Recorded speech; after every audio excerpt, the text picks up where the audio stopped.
Looking for ways to optimize my time, I'm here in VS Code, and there's two new features in VS Code Insiders I wanted to show you. One of which is Enable Chat Tools and the new integrated browser.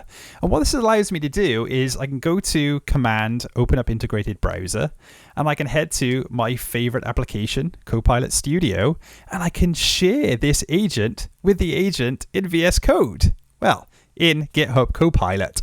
I can give it a series of instructions then to run through a series of tests. So here, I've just hidden the test bar away from it, but here we can see the agent falling back to Playwright to understand their website and try and find that hidden feature. It's opened it back up. There's some other features here as well where I can tell the agent what aspects, what elements of the screen I wanted to concentrate on. And here is running through a series of smoke tests, ensuring that the agent is working correctly. So an agent talking to another agent to test itself. Of course, there's evaluation capabilities built into Copilot Studio as well. So if you've not seen that, check it out. But another super cool use case to show you. See ya.